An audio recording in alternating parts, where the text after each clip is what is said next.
ಎಲ್ಲರಿಗೂ ಮತ್ತೊಮ್ಮೆ ನಮಸ್ಕಾರ. ತಮಗೆಲ್ಲ ಗೊತ್ತಿರೋ ಹಾಗೆ ಇವತ್ತು mayor Ranjitpura infrastructure private limited company, ಈ ಕಂಪನಿಯ ಈಗಾಗಲೇ ಅಸ್ತಿತ್ವದಲ್ಲಿರ್ತಕ್ಕಂಥ 83 ಎಕರೆ 79 ಸೆಂಟ್ಸ್ ಹೆಕ್ಟೇರ್, 83 ಎಕರೆ 79 ಹೆಕ್ಟೇರ್ಸ್. ಇದಕ್ಕೆ ಅಡಿಷನಲ್ ಆಗಿ 10 ಎಕರೆ 10 ಹೆಕ್ಟೇರ್ 84 ಸೆಂಟ್ಸ್ ಅಷ್ಟು ಹೆಚ್ಚಿನ ಜಮೀನನ್ನ ಸುಮಾರು 13 ಸರ್ವೆ ನಂಬರ್ನಲ್ಲಿ ಈ ಘಟಕವನ್ನ ವಿಸ್ತರಿಸಲಿಕ್ಕೆ ಪ್ರಪೋಸ್ ಮಾಡಿದ್ದಾರೆ. ಇದರಲ್ಲಿ ಮುಖ್ಯವಾಗಿ ಈಗಾಗಲೇ ನಮ್ಗೇನು 48,000 ಮೆಟ್ರಿಕ್ ಟನ್ ಪರ್ ಆನ್ಯಮ್ ಇತ್ತು, ಅದನ್ನ 1,18,000 ಮೆಟ್ರಿಕ್ ಟನ್ಗೆ ವಿಸ್ತರಿಸುವಂತ ಒಂದು ಘಟಕ ಇದು. ಜೊತೆಗೆ ಮ್ಯಾಂಗನೀಸ್ ಕೂಡ ಶುದ್ಧೀಕರಿಸಲಿಕ್ಕೆ ಅದು 5,000 ಮೆಟ್ರಿಕ್ ಟನ್ ಪರ್ ಆನ್ಯಮ್ ಅದು ಕೂಡ ಇದೆ ಇದರಲ್ಲಿ. ಆಮೇಲೆ 1,13,000 ಮೆಟ್ರಿಕ್ ಟನ್ ಕಬ್ಬಿಣದ ಅದಿರನ್ನು ಉತ್ಪಾದಿಸುವಂತದ್ದು. ಇನ್ನೊಂದು ವಿಶೇಷ ಏನಂದ್ರೆ ಕಬ್ಬಿಣದ ಅದಿರಿನ ಪೆಲೆಟ್ ಘಟಕ ಸ್ಥಾಪಿಸಿ ಅಂದ್ರೆ 85,000 ಮೆಟ್ರಿಕ್ ಟನ್ ಪರ್ ಆನ್ಯಮ್ ಜೊತೆಗೆ 10,000 ನಾರ್ಮಲ್ ಕ್ಯೂಬಿಕ್ ಮೀಟರ್ ಅಲ್ಲಿ ಕೋಲ್ ಗ್ಯಾಸ್ ಫೈರ್, ಇದು ಚೆನ್ನಾಗಿ ಕೋಲ್ ಗ್ಯಾಸ್ ಫೈರ್ ಘಟಕ, ಹಾಗೂ ಇದರಿಂದ 10 ಮೆಗಾವ್ಯಾಟ್ ಎಲೆಕ್ಟ್ರಿಸಿಟಿ ಉತ್ಪಾದನೆ ಮಾಡ್ತಕ್ಕಂಥದ್ದು. ಸೊ ಇದರ ಪ್ರಕಾರ terms of reference 9/10/2020 environment impact assessment ಅಥಾರಿಟಿಯಿಂದ ಆಗಿರುವಂತದ್ದು. ಸೊ ಈ ನಿಟ್ಟಿನಲ್ಲಿ ಇವತ್ತು ಈ ಸಭೆಯನ್ನು ನಿಗದಿಪಡಿಸಿ ಮಾನ್ಯ ಜಿಲ್ಲಾಧಿಕಾರಿಯವರು ಆಸ್ ಪರ್ KP ಇದರಿಂದ ಕರ್ನಾಟಕ ಪೊಲ್ಯೂಷನ್ ಕಂಟ್ರೋಲ್ ಬೋರ್ಡ್ ಇಂದ ಇದ್ರ ಮೇಲೆ ಡೈರೆಕ್ಷನ್ ಮಾಡಿದ್ದಾರೆ. ಇಲ್ಲಿ ಒಂದು ವಿಶೇಷ ಅಂದ್ರೆ ರಂಜಿತ್ಪುರ 1 ಕಿಲೋಮೀಟರ್ ದೂರ ಕೂಡ ಇಲ್ಲ ಅಲ್ಲ ಇಲ್ಲಿಂದ. ಸೊ 0.16 ಕಿಲೋಮೀಟರ್ ಅಷ್ಟೇ ದೂರ ಇರೋದು. ಮತ್ತು ಇದ್ರ ಜೊತೆಗೆ ಇನ್ನೂ ಸಾಕಷ್ಟು ಹಳ್ಳಿಗಳು ಇಲ್ಲಿ ಬರ್ತವೆ. ವಿಶೇಷವಾಗಿ ಇಲ್ಲಿ ಬರ್ತಕ್ಕಂಥ ಹತ್ತಿರದ ಹಳ್ಳಿಗಳಂದ್ರೆ ಭುಜಂಗನಗರ, ದೋಣಿಮಲೆ, ನರಸಿಂಗಪುರ, ರಂಜಿತ್ಪುರ, ನವಲಹಟ್ಟಿ, ನಾರಾಯಣಪುರ, ದೇವಗಿರಿ, ಕಮ್ಮತ್ತೂರು, ಸುಬ್ಬರಾಯನಹಳ್ಳಿ, ನಂದಿಹಳ್ಳಿ, ಸಂಡೂರು, ಹೀಗೆ ಅಕ್ಕಪಕ್ಕದಲ್ಲಿದ್ದ ಹಳ್ಳಿಗಳು ಕೂಡ ಇದರಿಂದ ಈ ಘಟಕವನ್ನ ನಾವು ವಿಸ್ತರಿಸೋದ್ರಿಂದ ಇಲ್ಲಿಯ ಪ್ರಾಣಿ ಪಕ್ಷಿಗಳಿಗಾಗಲಿ, ರೈತರ ಬೆಳೆ, ವಿಶೇಷವಾಗಿ ಸಾರ್ವಜನಿಕರ ಆರೋಗ್ಯ ಏನು ದುಷ್ಪರಿಣಾಮ ಬೀಳಬಹುದು, ವಾಯು ಮಾಲಿನ್ಯ, ಶಬ್ದ ಮಾಲಿನ್ಯ, ಬೆಳೆ, ಸೊ ಇಂಥ ಬೇರೆ ಬೇರೆ ಏನು ಪರಿಸರದ ಮೇಲೆ ಒಂದು ಆಘಾತ ಆಗುತ್ತೆ, ಪರಿಣಾಮ ಬೀರುತ್ತೆ, ಈ ಕುರಿತಂತೆ ತಮ್ಮಿಂದ ನಾವು ತಮ್ಮ ಅನಿಸಿಕೆ ಮತ್ತು ತಮ್ಮ ಅಭಿಪ್ರಾಯಗಳನ್ನ ಕೇಳ್ಕೊಳ್ಳಿಕ್ಕೆ ಸಭೆ ನಿರ್ಧಾರ ಮಾಡಿದ್ದೇವೆ. ಸೊ ಹಾಗಾಗಿ ತಾವು ಈ ಘಟಕದ ವಿಸ್ತರಣೆ ಕುರಿತಂತೆ ವಿಶೇಷವಾಗಿ ಫಸ್ಟ್ ರಣಜಿತ್ಪುರ ಮತ್ತು ಅಕ್ಕಪಕ್ಕದ ಹಳ್ಳಿಯವರಿಗೆ ನಾವು ಫಸ್ಟ್ ಪ್ರಾಶಸ್ತ್ಯ ಕೊಡೋದು. ಅವರು ತಮ್ಮ ಅಭಿಪ್ರಾಯವನ್ನ ಮುಕ್ತವಾಗಿ ಹೇಳ್ಬೋದು, ಜೊತೆಗೆ ರೈಟಿಂಗ್ ಕೊಟ್ಟು ಕೂಡ ತಗೊಳ್ತೇವೆ. ತಾವು ಏನ್ ಅಭಿಪ್ರಾಯವನ್ನ ಕೊಡ್ತೀರಾ ಅದನ್ನೇ ನಾವು ಯಥಾವತ್ತಾಗಿ ಡಾಕ್ಯುಮೆಂಟ್ ಇದು ರೆಕಾರ್ಡಿಂಗ್ ಆಗ್ತದೆ. ಯಾವುದು ಅದರಲ್ಲಿ ಏನು ಕಾರ್ಯಕ್ರಮ ಪ್ರಾರಂಭವಾಗಿದೆ ಕೊನೆಯವರೆಗೂ ಕೂಡ ಅದನ್ನ ನಾವು ಡಾಕ್ಯುಮೆಂಟ್ರಿ ಮಾಡ್ತೀವಿ. ನಾವಿಲ್ಲ 2003 ಮತ್ತು 4ರಲ್ಲಿ ಇಲ್ಲಿರ್ತಕ್ಕಂಥ ನಮ್ಮ ಭೂಮಿಗಳನ್ನು ನಾವು ಈ BMM ಅವರಿಗೆ ನಾವು ಆಲ್ರೆಡಿ ಕೊಟ್ಟಿದ್ದೀವಿ. ಇಲ್ಲಿ ನಮ್ಮೊಂದು ಕಾರ್ಖಾನೆ ಆಗೋದ್ರಿಂದ ಇಲ್ಲಿರ್ತಕ್ಕಂಥ ಸ್ಥಳೀಯರಿಗೆ ನಮ್ಮ ಗ್ರಾಮ ಪಂಚಾಯತ್ ವ್ಯಾಪ್ತಿಯಲ್ಲಿ ಬರ್ತಕ್ಕಂಥ ಎಲ್ಲ ಹಳ್ಳಿಗಳು, ಈ ಆಕಾಶನಗರ ಕ್ಯಾಂಪ್ ಆಗಿರ್ಬೋದು, ನರಸಿಂಗಾಪುರ ಮತ್ತು ರಂಜಿತ್ಪುರ, ನವಲಹಟ್ಟಿ, ನಾರಾಯಣಪುರ, ನಾವೆಲ್ಲರಿಗೆ ಅನುಕೂಲ ಆಗತ್ತಂತೇಳಿ ನಾವೆಲ್ಲ ಭೂಮಿಯನ್ನು ಕೊಟ್ಟಿದ್ದೀವಿ. ಈಗ ಕಾರ್ಖಾನೆ ಇಲ್ಲಿ ಮಾಡದೆ ಹೋದರೆ ಇಲ್ಲಿರ್ತಕ್ಕಂಥ ಸ್ಥಳೀಯರು ಭೂಮಿ ಕೊಟ್ಟಿರ್ತಕ್ಕಂಥ ಅನೇಕ ಸುಮಾರು 300 ಎಕರೆ ಈ ಭೂಮಿಯನ್ನು ಕೊಟ್ಟಿರ್ತಕ್ಕಂಥ ನಾವು ವಲಸೆ ಹೋಗ್ಬೇಕಾಗತ್ತೆ, ಹೊರಗಡೆ ದುಡಿಯಕ್ಕೆ ಹೋಗ್ಬೇಕಾಗತ್ತೆ. ಅದಕ್ಕಾಗಿ ಈ ಒಂದು ಕಾರ್ಖಾನೆಯನ್ನು ಸ್ಟಾರ್ಟ್ ಮಾಡಿ ಇಲ್ಲಿರ್ತಕ್ಕಂಥ ಸ್ಥಳೀಯರು, ಲೋಕಲರ್ ಇರ್ತಕ್ಕಂಥ ಏನು ಯುವಕರು ಇದ್ದಾರೆ, ಭೂಮಿ ಕಳ್ಕೊಂಡಿದ್ದಾರೆ, ಅವರಿಗೆಲ್ಲ ಸ್ಥಳೀಯರಿಗೆ ಆದ್ಯತೆ ಕೊಡ್ಬೇಕಂತೇಳಿ ನಾನು ಈ ಒಂದು ಇದರಲ್ಲಿ ಕೂಡ ನಾನು ನಿಮ್ಮಲ್ಲಿ ಮನವಿ ಮಾಡಿಕೊಳ್ತೀನಿ. ಅನೇಕರು ಕೂಡ ಇಲ್ಲಿ ಅದು ಇದು ಬರುತ್ತಂತ ಹೇಳ್ಬೋದು, ಆದ್ರೆ ಅದನ್ನ ಕರೆಯ ಧೂಳು ಕೂಡ ಸ್ವಲ್ಪ ಕಂಟ್ರೋಲ್ ಮಾಡಿ ಇಲ್ಲಿರ್ತಕ್ಕಂಥ ಆರೋಗ್ಯ ಸಮಸ್ಯೆ ಕೂಡ ಅದನ್ನ ಪರಿಗಣಿಸಿ ಇದನ್ನ ಈ ಒಂದು ಫ್ಯಾಕ್ಟರಿನ ಕೂಡ ಸ್ಟಾರ್ಟ್ ಮಾಡಿ ಕೊಡ್ಬೇಕಂತೇಳಿ ಕೂಡ ನಾನು ಇಲ್ಲಿ ನಿಮ್ಮ ಒಂದು ವಿಡಿಯೋ ಮುಖಾಂತರ ಕೂಡ ನಾನು ಮಾತಾಡ್ತಾ ಇದ್ದೀನಿ. ಸಂಘದ ತಾಲೂಕು ಪ್ರೆಸಿಡೆಂಟ್ ಇದ್ವಿ ನಾವು, ಇದೇ ಗ್ರಾಮದವರು, ನಾವು ಕಂಪ್ನಿ ಪರವಾಗಿ ಇದ್ದೀವಿ. ನನ್ನ ಹೆಸರು ರಾಜಪ್ಪ ಅಂತ. 20 ಎಕರೆ ಭೂಮಿ ಕೆಳಗಡೆ ಈ ಸ್ಟಾರ್ಟ್ ಆದ್ರೆ ನನಗೆ ಅನುಕೂಲ ಆಗುತ್ತೆ ಅಂತ ಇಲ್ಲಿ ನಮ್ಮ ಸ್ಥಳೀಯದಲ್ಲಿ ಇವತ್ತೇನು ಫ್ಯಾಕ್ಟ್ರಿ ಸ್ಟಾರ್ಟ್ ಆದ್ರೆ ನಮ್ಗೆಲ್ಲರಿಗೆ ಕೆಲಸಕ್ಕೂ ಅನುಕೂಲ ಆಗತ್ತೆ. ಈ ಫ್ಯಾಕ್ಟ್ರಿ ಸ್ಟಾರ್ಟ್ ಆಗ್ಬೇಕಂತೇಳಿ ನನ್ನ ಆಸೆ ಸರ್. ಕಳೆದ 20 ವರ್ಷದಿಂದ ನಾನು ಇಲ್ಲಿ ವಾಸವಾಗಿದ್ದೀನಿ ರಣಜಿತ್ಪುರದಲ್ಲಿ. ಸೊ ಈ ಸಂಸ್ಥೆಯಲ್ಲಿ ನಾನು ಒಂದು ಸ್ವಲ್ಪ ಕೆಲಸ ಮಾಡಿಕೊಂಡು ತನ್ನಕ್ಕೆ ದಾರಿ ಮಾಡಿಕೊಟ್ಟಂತ ಈ ರಣಜಿತ್ಪುರ ಕಂಪನಿ RIPL ಇನ್ಫ್ರಾಸ್ಟ್ರಕ್ಚರ್. ಸೊ ಈ ಫ್ಯಾಕ್ಟರಿ ನನಗೆ ಸ್ಟಾರ್ಟ್ ಆಗಬೇಕು ಅನ್ನೋ ಒಂದು ಉದ್ದೇಶ. ಜೊತೆಗೆ ಇವತ್ತೇನು ನಾವು ಕೂಡ ಈ ಒಂದು ಕಂಪ್ನಿಗೆ ನಮ್ಮ ಭೂಮಿ ಕಳ್ಕೊಂಡಿದ್ದೀವಿ. ನಾವು ಕೂಡ 5 ಎಕರೆ ಭೂಮಿನ ಈ ಒಂದು ಕಂಪ್ನಿ ಕೊಟ್ಟಿದ್ದೀವಿ. ಈ ಕಂಪ್ನಿ ಸ್ಟಾರ್ಟ್ ಆಗೋದ್ರಿಂದ ನಮ್ಮ ಸ್ಥಳೀಯರಿಗೆ ಉದ್ಯೋಗ ಸಿಗ್ತವನ್ನ ಆಕಾಂಕ್ಷೆ ಕೂಡ ನಮಗಿದೆ. 2011 ಅಕ್ರಮ ಗಣಿಗಾರಿಕೆಯಲ್ಲಿ ಏನು ನಮ್ಮನ್ನ 434 ಜನನ ಬೀದಿ ಪಾಲ್ ಮಾಡೋದ್ರಿ. ಇವತ್ತು 14 ವರ್ಷ ಆಯ್ತು. ನಾವು 25/2016 ನಮ್ಮ ಕೇಸ್ ನಂಬರ್. ಇವತ್ತು ಬೆಂಗಳೂರು CJIT ನಮ್ಮ ಕೇಸ್ ನಡೀತಾ ಇದೆ. ಇವತ್ತಿಗೂ ಕಾರ್ಮಿಕರ ಬಗ್ಗೆ ಯಾವುದೇ ಒಂದು ಇದು ತೋರ್ತಾ ಇಲ್ಲ. BMM ಅಂದ್ರೆ ಕಾನೂನುಗಳು ಪಾಲನೆ ಮಾಡಲಿ ಅನ್ನೋ ಒಂದು ಆಶಾಭಾವನೆಯಿಂದ ನಾವೊಂದು ಈ ಒಂದು ವೇದಿಕೆ ಮುಖಾಂತರ ಇವತ್ತು ನಾನು ಈ ಒಂದು ಕಂಪನಿಯವರಿಗೆ ಎಚ್ಚರಿಕೆ ಕೊಡ್ತಾ ಇದ್ದೀನಿ ಅಷ್ಟೇ.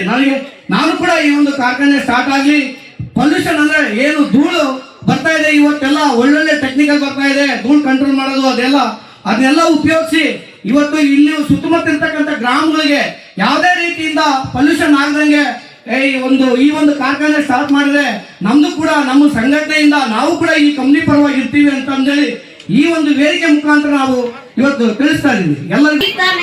ಹೇಳಿದ್ರು ಇಲ್ಲಿ ಬರ ಧೂಳದಿಂದ ಸಾಯಲ್ಲ, ಅವರು ದುರ್ಚಟದಿಂದ ಸಾಯ್ತಾರಂತ. ಆದ್ರೆ ನಾವು ಹೆಣ್ಮಕ್ಳು ದುರ್ಚಟ ಇದೆ ಸರ್. ನಿಮ್ಗೆ ಹೆಣ್ಮಕ್ಳಿಗೆ ದುರ್ಚಟದಿಂದ ಸಾಯ್ತಾರ. ನಾವು 35,000 ರೂಪಾಯಿ ಇಟ್ಕೊಂಡಿದ್ದೀವಿ ಸರ್ ದಾವಣಗೆರೆ ಆಸ್ಪತ್ರೆಗೆ ಬರೀ ಒಂದು ಕೆಟ್ಟಿಗೆ. ನಮಗೆ ಧೂಳ ಬೇಡ ಸರ್. ನಮಗೆ ಧೂಳಕ್ಕೆ ಪ್ರಾಬ್ಲಮ್ ಮಾಡ್ತಾರೆ. ಏನಾದ್ರು ಕೆಲಸ ಮಾಡ್ಕೊಳ್ಳಿ, ಧೂಳ ಬರ್ಬಾರ್ದು ಸರ್ ನಮಗೆ. ಬಿಟ್ಟು ಕೇಳ್ತಾ ಇದ್ವಿ, ಏನ್ ಕೆಲಸ ಮಾಡಿದ್ರೆ ನಿಮ್ಗೆ ನಾವು ಸಪೋರ್ಟ್ ಮಾಡ್ತೀವಿ, ಧೂಳ ಮಾತ್ರ ಬೇಡ. ಈ ಸ್ಪಾಂಜರ್ ಮಿಷಿನ್ ಹಾಕ್ತಾ ಇದ್ದಾರಲ್ಲ, ನಮ್ಗೆ ಅದು ಯಾವ್ದು ಬೇಡ. ಯಾಕಂದ್ರೆ ಇಲ್ಲಿ ಬಹಳ ಜನ ಕರೆತೊಳ್ಳಿಂದ ವ್ಯವಸ್ಥೆ ಮನೆಗೆಲ್ಲ ಕ್ಲೀನ್ ಮಾಡೋದು ಅದೆಲ್ಲ ಯಾರು ಮಾಡ್ತಾರೆ ಸರ್? ಇವ್ರು ಹೇಳ್ತಾರೆ, ಯಾರು ಏನ್ ಮಾಡಲ್ಲ, ಸುಮ್ಮನೆ ಮಾಡ್ತೀವಿ ಅಂತ ಹೇಳ್ತಾರೆ. ಯಾರು ಮಾಡ್ತಾ ಇದ್ದಾರೆ?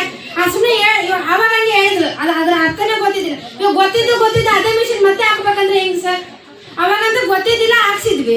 ಇವಾಗ ಮತ್ತೆ ಗೊತ್ತಿದ್ದು ದುಪ್ಪಟ್ಟು ಹಾಕಿ ಮಿಷಿನ್ ಬರ್ತದೆ ಅಂದ್ರೆ ನಮ್ಗೆ ಬೇಡ ಸರ್. ಇಲ್ಲಿ ಕೆಲಸ ಕೊಟ್ಟಿದ್ದಾರೆ ಅಂತಾರೆ, ಯಾರು ಕೊಡ್ತಿದ್ದಾರೆ ಸರ್? ಬರೀ ಕಾಂಟ್ರಾಕ್ಟ್ ಬೇಸಿಕ್ ಕೊಡ್ತಾ ಇದ್ದಾರೆ. ಕಾಂಟ್ರಾಕ್ಟ್ ನಮ್ಗೆ ಎದಕ್ಕೆ ಬೇಕು ಸರ್? ಬರೀ ಕಾಂಟ್ರಾಕ್ಟ್ ತಗೊಂಡಿದ್ದಾರೆ. ಇಲ್ಲಿ ಇಲ್ಲದೆ ಬೇರೆ ಹಳಿ ಹೋಗ್ತದೆ. ಇಂದ ಸುತ್ತಮುತ್ತ ಎಷ್ಟು ಇವು ಇದಾವೆ, ಕಾರ್ಖಾನೆಗಳು ಇದಾವೆ. ನಮ್ಮ ತಮ್ಮ ಅವರೆಲ್ಲ ಬೇರೆ ಹೋಗ್ತಿದ್ದಾರೆ. ಕೆಲಸ ಸಿಗಲಿದ್ದಕ್ಕೆಲ್ಲ ಬೇರೆ ಕಡೆ ಬೆಂಗಳೂರು ಕಡೆ ಹೋಗ್ತಾ ಇರೋದು. ಇಲ್ಲಿ ಕೆಲಸ ಸಿಕ್ಕರೆ ಬೇರೆ ಕಡೆ ಎದಕ್ಕೆ ಹೋಗ್ತಾರೆ? ವಲಸೆ ಹುಡುಗರು ಎದಕ್ಕೆ? ಓದಿದವ್ರಿಗಿಲ್ಲ, ಓದಿಲ್ದವ್ರಿಗೂ ಇಲ್ಲ. ಏನಂತ ತಗೊಂತಿದ್ದಾರೆ, ಯಾರಿಗಂದ್ರೆ ಕೂಲಿ ಮಾತ್ರ ತಗೊಂತಿದ್ದಾರೆ. ಹೇಳಿದ್ರೆ ಇಲ್ಲಿ ತಗೊಂತಿದ್ದಾರೆ. ಬೇರೆ ಕಡೆಯಿಂದ ದೊಡ್ಡವ್ರನ್ನ ಸಾರ್ಕೊಂಡು ತಂದ್ಬಿಡೋದು, ಇಲ್ಲಿ ಕೂಲಿಗೋಸ್ಕರ ನಮ್ಗೆ ತಗೊಂತಾ ಇರೋದು. ಅದೆಲ್ಲ ತಗೋಬೇಕು ಸರ್? ಬೇಡ ನಮ್ಗೆ. ಈಗ ಫ್ಯಾಕ್ಟ್ರಿ ಇರೋದು ಒಂದೇ, ಇಲ್ಲದ್ರು ಒಂದೇ ಅಲ್ಲ. ನಮ್ಗೆ ಕೆಲಸನೇ ಇಲ್ಲ ಅಂದ್ಮೇಲೆ ಬೇರೆ ಕಡೆಗೆ ಹೋಗ್ತೀವಿ ಬಿಡು ಕೆಲ್ಸಕ್ಕೆ. ಇಲ್ಲಿ ಎದಕ್ಕೆ ಮಾಡ್ಬೇಕು ನಾವು? ಫ್ಯಾಕ್ಟ್ರಿ ಇದ್ದರೆ ಬೇರೆ ಕಡೆಗೆ ಹೋಗೋದಿದ್ರೆ ನಮ್ಮ ಫ್ಯಾಕ್ಟ್ರಿನೇ ಬೇಡ, ನಾವು ಬೇರೆ ಕಡೆಯಿಂದ ದುಡ್ಕೊಂಡು ತಿಂತೀವಿ. ನಮ್ಗೆ ಇಷ್ಟ ಹೇಳ್ತೀವಿ ಸರ್. ಆ ಸ್ಪಾಂಜನ್ ಇದ್ರ ಬೇಡ ಸರ್ ನಮ್ಗೆ ಇಲ್ಲಿ. ನನ್ನ ಮಾತು ಇಷ್ಟ.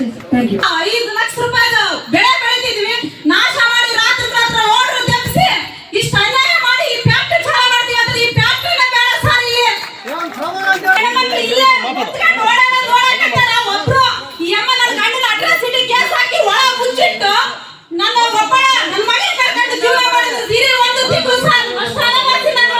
ನನಗೆ ಗೊತ್ತು, ದೇವ್ರಿಗೆ ಗೊತ್ತು. ಅದ್ರ ಕಾಲದಿಂದ ನಾನು ಆಗಿರೋದೇ ಈ ಫ್ಯಾಕ್ಟ್ರಿಗೋಸ್ಕರ. ಈ ತರ ಹಿಂಗಾಗಿ ಹೋಗಿ ನೋಡಿ ಸರ್. ನಮ್ಮ ಮನೆಯಲ್ಲಿ ಹೊರಗಡೆ ದುಡಿಯಲ್ಲ, ಈ ಹೊಲದಿಂದ ಜೀವನ ಮಾಡ್ತಿದ್ದೆ ಸರ್ ನಾನು. ನನ್ನ ಅಷ್ಟು ಗಂಡನ್ನ ಹೊರಗೆ ಹಾಕಿ ನಮ್ಮ ಮೂವರು ನಮ್ಮ ಮೈಸೂರು ಮೇಲೆ ಕೇಸ್ ಹಾಕಿ 14 ಜನದ ಮೇಲೆ ಕೂಡ ಕೇಸ್ ಹಾಕ್ಯಾರ ಈ ಕಂಪನಿಯವರು. ಇದೇ ಹೊಲ ಬೀಳಿಟ್ಟಾರ, ಗಿಡ ಬೆಳೆದವ, ದಿನ ನೋಡಿದ್ರೆ ಸಂತ ಬರ್ತದೆ. ಇವರು ಈ ಚಿನ್ನಾಟ ನಮಗೆ ಅನ್ಯಾಯ ಮಾಡ್ಯಾರ ನೋಡಿ ಸರ್. ಇದಕ್ಕೆ ಏನ್ ಪರಿಹಾರ ಮಾಡಿ ಫ್ಯಾಕ್ಟ್ರಿ ಚಾಲು ಮಾಡಿ. ಈಗ RIPL ಕಾರ್ಖಾನೆ ಸುಮಾರು ಜನ ಕೆಲವೊಬ್ಬರು ಬೇಕು ಅಂತದಾರ, ಬೇಡ ಅಂತದಾರ. ಇದರಲ್ಲಿ ಸರ್ ಕೊನೆ ಪಕ್ಷ 1.5 ವರ್ಷ ಫ್ಯಾಕ್ಟ್ರಿ ನಡೆದಿತ್ತು. ಅದಕ್ಕೆ ಅಪೂರ್ವಕವಾಗಿ ಬೇಕಾಗ್ತಕ್ಕಂಥ ದಾಖಲೆಗಳು ದಯಮಾಡಿ 2 ನಿಮಿಷ ತಾವು ಪರಿಗಣಿಸಬೇಕು. ನಮ್ಮ ನರಸಿಂಗಾಪುರ ಗ್ರಾಮದಲ್ಲಿ ಇದುವರೆಗೂ ಕ್ಯಾನ್ಸರ್ ಬಂದು ತೀರ್ಕೊಂಡಿರ್ತಕ್ಕಂಥ ಇದೇ ಬಹಳ ಕಡಿಮೆ ಇದೆ ಸರ್. ಅದರಲ್ಲಿ RIPL ಕಾರ್ಖಾನೆ ಸ್ಟಾರ್ಟ್ ಆದಾಗಿಂದ 2 ವ್ಯಕ್ತಿಗಳು ಕ್ಯಾನ್ಸರ್ ಇಂದಾಗಿ ತೀರ್ಕೊಂಡಿರ್ತಕ್ಕಂಥ ಪುರಾವೆಗಳು, ಸಾಕ್ಷ್ಯಾಧಾರ. ಅದರಲ್ಲೂ ಈಗ ಆ ಕುಟುಂಬಗಳು ಬೀದಿ ಬಿದ್ದಿವೆ ಸರ್. ಅವರು ಸಣ್ಣ ಮಕ್ಕಳಿದ್ದಾರೆ, ಅವ್ರಿಗೆ ಯಾರು ಆಧಾರ? ದಯಮಾಡಿ ತಾವು ಜಿಲ್ಲಾಧಿಕಾರಿಗಳಿದ್ದೀರಿ, ಸ್ವಲ್ಪ ಪರಿಗಣನೆ ಮಾಡಿ ಸರ್. ಹಾಗೆ ಲಾಸ್ಟ್ ಟೈಮು ಪರಮೇಶ್ ಆಮೇಲೆ ಕಾಡಪ್ಪ ಅವ್ರ ಹೊಲಗಳ ಮೇಲೆ ಎಷ್ಟೋ ದೌರ್ಜನ್ಯ ಮಾಡಿದ್ರು. ಆ ಹೊಲಗಳನ್ನ ಬಿತ್ತಿರ್ತಕ್ಕಂಥ ಹೊಲಗಳನ್ನೆಲ್ಲ ಆ JCB ಇಂದ ಲೋಡರ್ಗಳಿಂದ RIPL ಕಾರ್ಖಾನೆಯವರೇ ದೌರ್ಜನ್ಯವಾಗಿ ರಾತ್ರೋರಾತ್ರಿ ಹೊಡಿಸಿದ್ರು. ಅದಕ್ಕೂ ಬೇಕಾಗ್ತಕ್ಕಂಥ ಪುರಾವೆಗಳು ಇಲ್ಲೇ ಇದಾವೆ ಸರ್. ಸಮಸ್ತ ಪುರಾವೆಗಳು ಕೊಡ್ತೀನಿ ನಾನು. ಆಮೇಲೆ RIPL ಕಾರ್ಖಾನೆಯ ಪರವಾಗಿ ಯಾರು ಇರ್ತಾರೋ ಅವ್ರಿಗೆ ಮಾತ್ರ ಗೇಟಿಂದ ಹಲೋ. RIPL ಕಾರ್ಖಾನೆಗೆ ವಿರೋಧವಾಗಿ ಏನಾದರೂ ಇದ್ರೆ ಗೇಟಿಂದ ಹೊರಗಡೆ. ಈ ತರ ಮಾಡಿದ್ರೆ ದಯಮಾಡಿ ಸರ್, ಯಾಕಂದ್ರೆ ಇಲ್ಲಿರ್ತಕ್ಕಂಥ ಸುತ್ತಮುತ್ತಲಿನವರು ಕೆಲವೊಬ್ರು ಹೊಲ ಇರೋರಿದ್ದಾರೆ, ಕೆಲವೊಬ್ರು ಹೊಲ ಇಲ್ದವರು ಇದ್ದಾರೆ. ಬಟ್ ಜೀವಿಸ್ತಕ್ಕಂಥ ಹಕ್ಕು ಎಲ್ಲರಿಗೂ ಇದೆ ಸರ್ ದೇಶದಲ್ಲಿ. ಅದರಿಂದಾಗಿ ಈ RIPL ಕಾರ್ಖಾನೆ ಏನಿದು ಸ್ಪಾಂಜನ್ನ ಫ್ಯಾಕ್ಟರಿ ಆಗ್ತಾ ಇದ್ದಾರೆ ಸರ್, ದಯಮಾಡಿ ಸ್ಪಾಂಜ್ ಐರನ್ ಅವರಾದ್ರೆ ಬೇಕಾಗಿಲ್ಲ ಸರ್. 2 ವರ್ಷ ಆಗಿದೆ ಹೇಳಿದ್ರು, ಅಲ್ಲಿ ನೀರಿನ ಮಾಡಿದ್ದಾರೆ, ಇಲ್ಲಿ ಇದು ಮಾಡಿದ್ದಾರೆ. ಏನ್ ಮಾಡಿದ್ದಾರೆ? ನರಸಿಂಗಾಪುರಕ್ಕೆ ಏನ್ ಮಾಡಿದ್ದಾರೆ? ಫ್ಯಾಕ್ಟರಿಯಲ್ಲಿ ಮೆನ್ಷನ್ ಆಗಿದೆ ರಂಜಿತ್ಪುರದಿಂದ 3 ಕಿಲೋಮೀಟರ್ ದೂರ, ಲೆಕ್ಕ ಹಾಕಿದ್ರೆ ಅರ್ಧ ಕಿಲೋಮೀಟರ್ ದೂರ ಇಲ್ಲ ಸರ್. ಅದರಿಂದಾಗಿ ನಮಗೆ ಪೈಲಟ್ ಆದ್ರೆ ತೊಂದರೆ ಇಲ್ಲ ಸರ್, ಸ್ಪಾಂಜ್ ಐರನ್ ಅವರಾದ್ರೆ ಯಾವುದೇ ಕಾರಣಕ್ಕೂ ಬೇಡ. ಆತ್ಮೀಯ ಪ್ರಿಯ ವೀಕ್ಷಕರೇ, S18 ನ್ಯೂಸ್ಗೆ ಆತ್ಮೀಯವಾಗಿರ್ತಕ್ಕಂಥ ಸ್ವಾಗತ. ನಾವಿಂದು ಇರೋದು ರಣಜಿತ್ಪುರ ಒಂದು BMM ಫ್ಯಾಕ್ಟರಿ ಹತ್ರ. ಇಲ್ಲಿ ಪರಿಸರ ಸಾರ್ವಜನಿಕ ಅಹವಾಲು ಸಭೆ ಅನ್ನೋ ಒಂದು ಕಾರ್ಯಕ್ರಮ ನಡೀತು.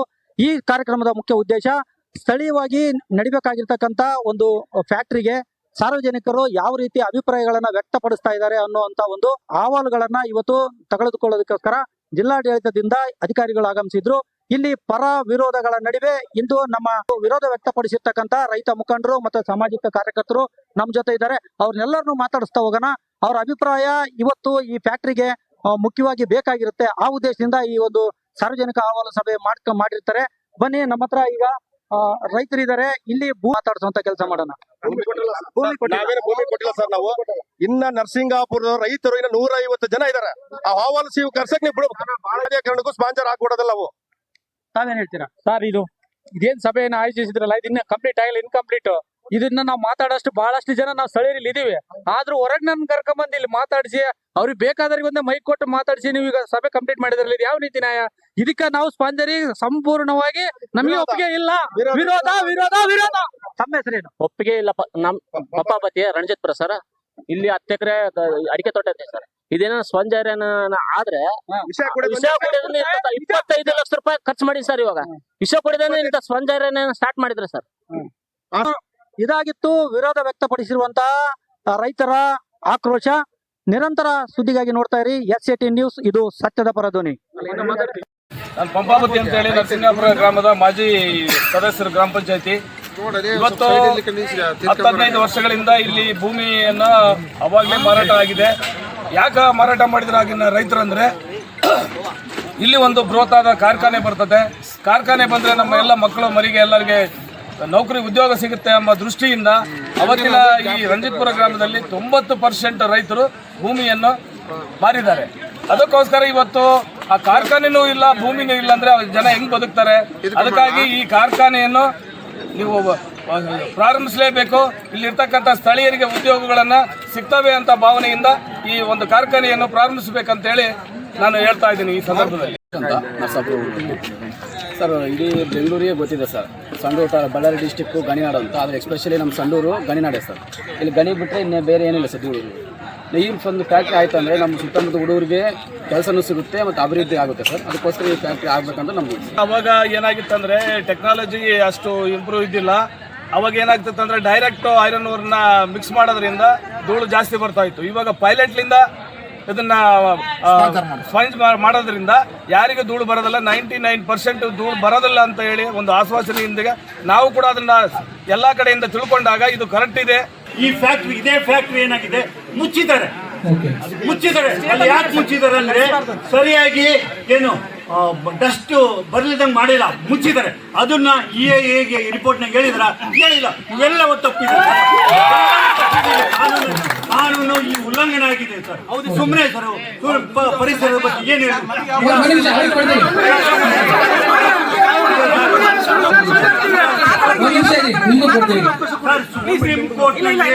ಸುಪ್ರೀಂ ಕೋರ್ಟ್ನಲ್ಲಿ ನೀವು ಈ ಗಣಿಗಾರಿಕೆ ಸಂಬಂಧ ಈ ಆಮೇಲೆ ಯಾರು ಓವರ್ ಸೈಡ್ ಅಥಾರಿಟಿ ಅವರು ಕೂಡ ಏನ್ ಹೇಳಿದ್ದಾರೆ ಅಂದ್ರೆ, ಇಲ್ಲಿ ಸಾಕಷ್ಟು ಪರಿಸರ ನಾಶ ಆಗಿದೆ, ಜನರ ಬದುಕು ಹಾಳಾಗಿದೆ, ಆರೋಗ್ಯ ಕೂಡ ಹಾಳಾಗಿದೆ. ಅದಕ್ಕೋಸ್ಕರ ಏನ್ ಹೇಳಿದ್ದಾರೆ ಅಂದ್ರೆ, ಇದು ಪುನಶ್ಚೇತನ ಆಗಬೇಕು. 30,000 ಕೋಟಿ ಇದೆ. ಇದು ಗಣಿಗಾರಿಕೆ ಏನು ಗಣಿಗಾರಿಕೆ ನಡೆಸ್ಬಿಟ್ರೆ ಆಗಲ್ಲ. ಪರಿಸರದ ಪುನಶ್ಚೇತನ ಆದ್ರೆ ಇವತ್ತು ರೈತರು ಬದುಕ್ತಾರೆ, ಎಲ್ಲರೂ ಬದುಕ್ತಾರೆ ಸರ್. ಆಮೇಲೆ ಇದು 20 ಮಿಲಿಯನ್ ಮೆಟ್ರಿಕ್ ಟನ್ ಇಳಿಸ್ಬೇಕು ಅಂತ ಹೇಳಿ ಮಾಡಿದರೆ ಸಪೋಸ್ ಇವತ್ತು ಫ್ಯಾಕ್ಟ್ರಿ ಆದ್ರೆ 20 ಮಿಲಿಯನ್ ಟನ್ನಿಗಾದ್ರೆ ಮತ್ತೆ ಆ ಫ್ಯಾಕ್ಟ್ರಿ ಬಂದ್ ಇನ್ನೊಬ್ರಿಗೆ ಕೊಟ್ಟಿದ್ದೆ. ನೀವು ಇನ್ನೂ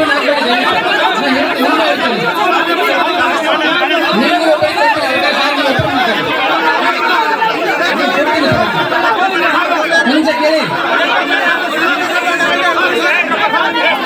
ನಿಮಿಷ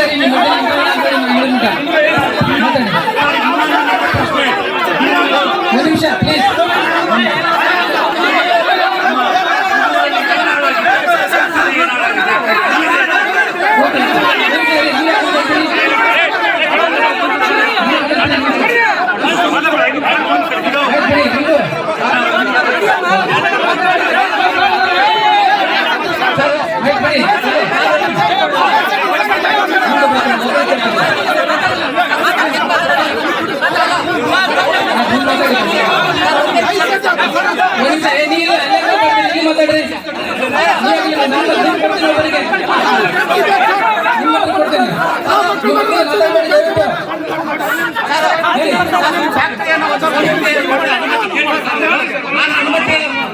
ಕೊಡ್ತಿಲ್ಲ ಅಂತ ಹೇಳಿದ್ರು, ಅನುಮತಿ ಕೊಟ್ಟಿದ್ರು.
ಸರ್